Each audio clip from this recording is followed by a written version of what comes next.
It is. Hi, this is Robert from English 360, and today's lesson is the lesson number 2 on our channel. So I'm just getting all the windows open. It's a bit complicated, so I'm just gonna do this very quickly. I must admit, I'm not still used to the whole streaming thing. Let me know in the comments if I'm doing a good job, because it is difficult, trust me, to stream and talk at the same time. So I'm just gonna go ahead and try to bring up the screen. There we go.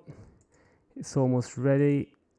And today's lesson is about speaking in office situation. You might have seen the thumbnail. So it's really important to understand what it means to speak in an official situation. So I've got the window open now, and let's go ahead and see what the lesson is about.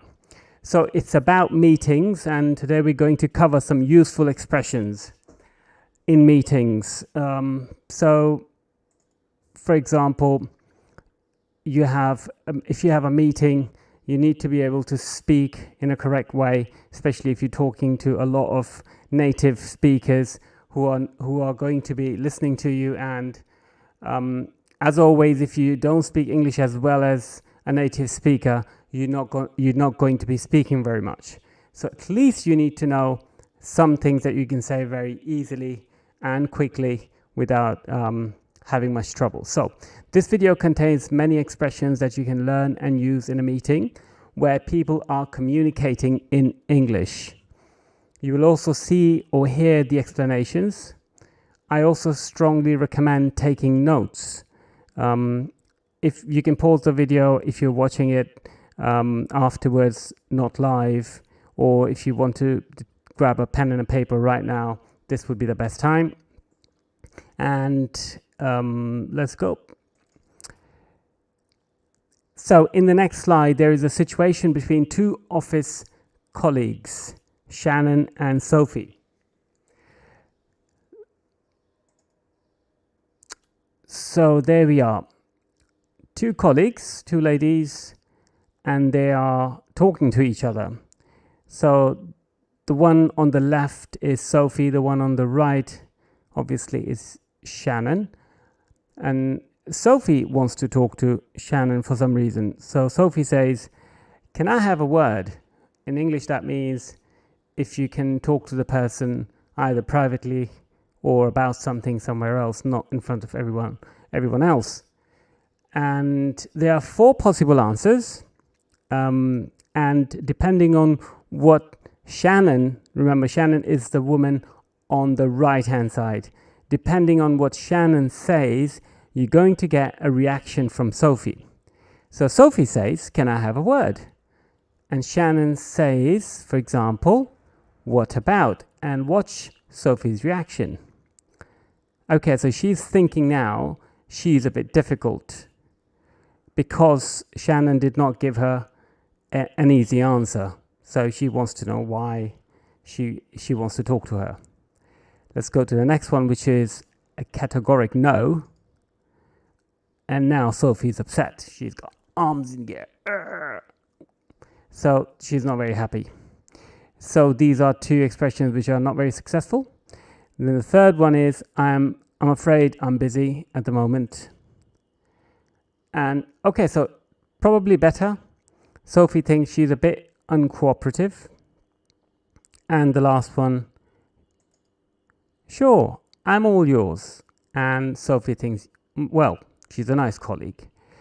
So if you have nothing to do, if somebody asks to talk to you and they say to you, "Can I have a word?"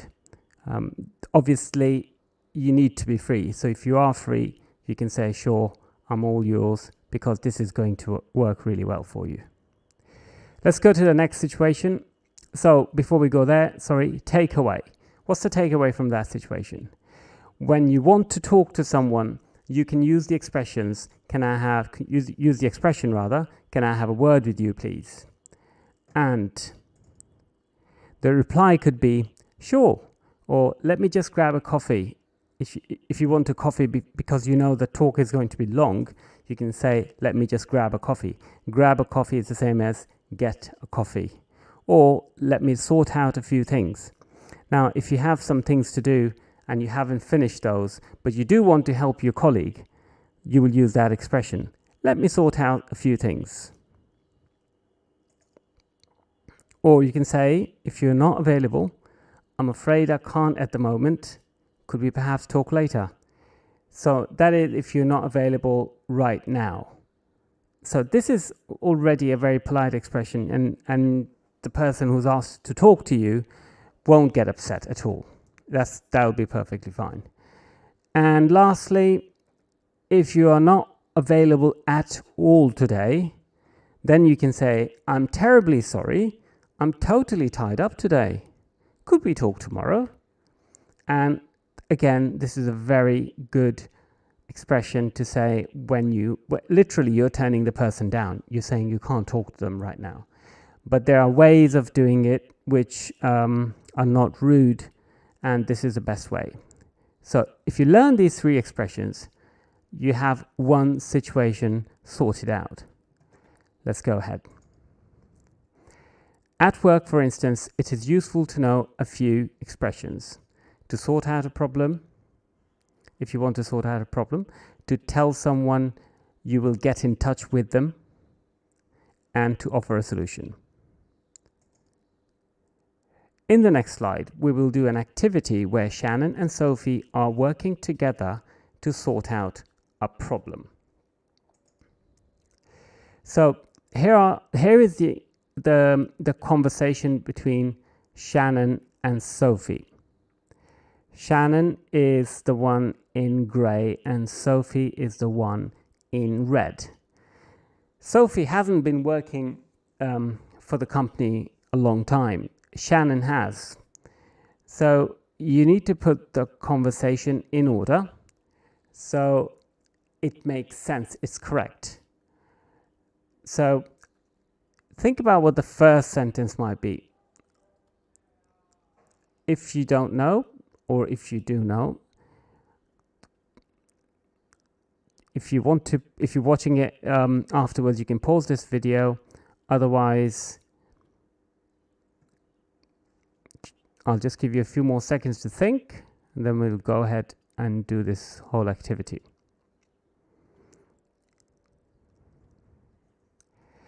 So the first one is, hi Shannon, can I have a word please? Okay, so as you know, we did this before. This comes second. Sure, let me just grab my bag. Is there a problem? Then Sophie says, not really. Well, I'm having a hard time dealing with the Bentech client. Bentech is with capital B, so it's a name. What's the matter with them is the next expression. This is in the right place. And next one would be this particular one. They are not taking my suggestions seriously. What should I do? So the next one is, let me talk to someone higher up. I'll get back ASAP. And then Sophie says, thanks very much, Shannon. I don't want to make a fuss. And Shannon says, it's not your fault. Let me handle it. I'll keep you in the loop. So let's go and check this expression if it's okay. The exercise. Yep. Okay, there we go. What's the takeaway?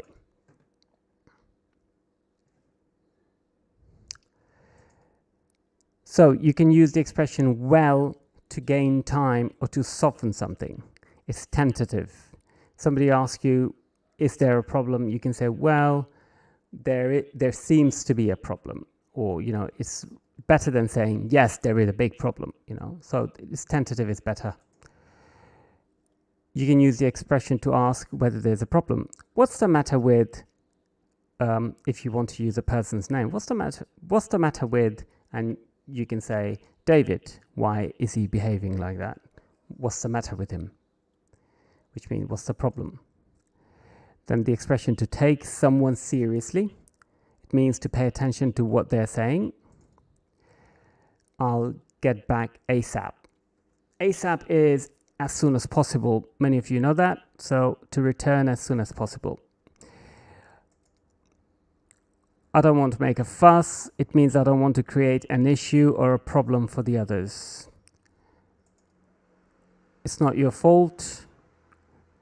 Shannon says it's not your fault. It means you had no responsibility in this. Let me handle it. Allow me to take care of this problem, and I'll keep you in the loop. That means I'll let you know what's going on. Let's go ahead. Useful expressions, finally said it, in a meeting. When you're asking for something, you can say, could I perhaps open the window? Could I perhaps get a glass of water? It's very polite. Would it be possible to, and then you can say the name of the person or the role of the person. Do you mind if I take some notes? That means, is it a problem for you? That's when you want to ask for something.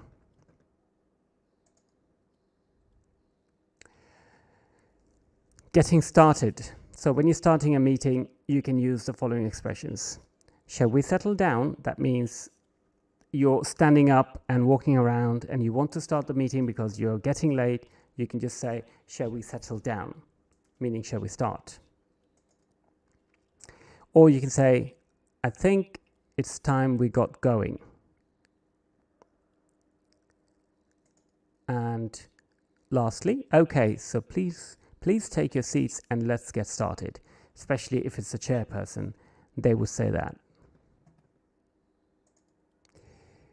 Next up is how you suggest ideas.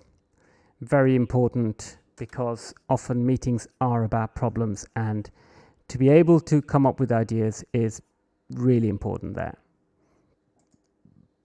Why don't we, and then you say the rest of the sentence, why don't we move on to the next point? So it's a question and you're suggesting to move on to the next point. Shall we talk about, for example, the Q4? The Q4 is to do with economics and the financial data of a company. So shall we talk about that? I suggest dealing with this issue in detail. Now remember, after suggest, you're using ing form. So I suggest dealing with, talking about, doing it, for example, you can say. How about, or what about offering new terms to this deal, for example? Again, you're using ing form here, so make sure that you remember the correct grammar. How about offering new terms to this deal? When you want to agree, you can use some expressions which are quite common. Absolutely. Somebody says to you, we have a very good deal, and you agree. You will say, well, absolutely. Unless you don't understand what he said. In that case, it would be rather problematic if you say absolutely and you don't agree with it. I couldn't agree more. Again, it means 100%. I agree all the way. It's true to a certain extent. It means it is true, but not completely. So when you have a reservation about something, you will use this sentence. You will say, it's true to a certain extent. You're right, but we must also consider, or having said that, again, if you have some reservations about something, then you would use this expression. So depending on how much you agree, you can change, you can use these expressions alternatively. Now here comes the difficult part, disagreeing. Now, if you are disagreeing, you need to do it politely. You can say, I'm not so sure about that. That means I am not sure, I probably don't think it is true, or I don't agree with the method, or whatever you want to say.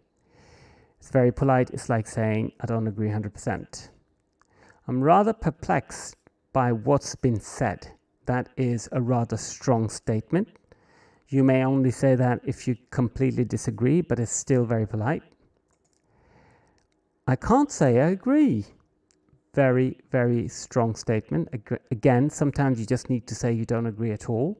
So you would use that sentence. I don't think that's quite right.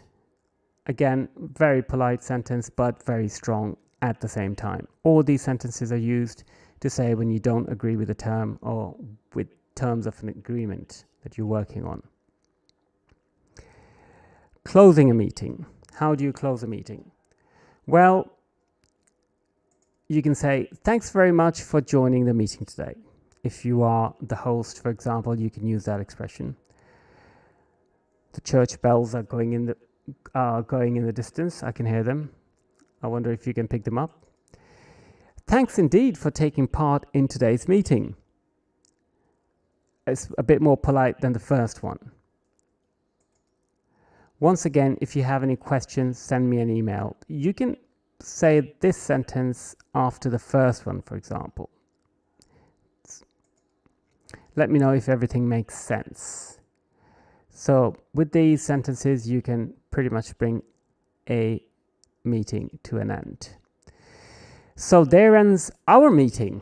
Fantastic. It was quicker than the first one. I hope you benefited from the expressions that I put together for you. And if you are involved in a meeting, and if you do find these important for you and they somehow serve you, let me know in the comment section. And for now, thanks very much. Same time next week, same time, same place. There will be a third lesson on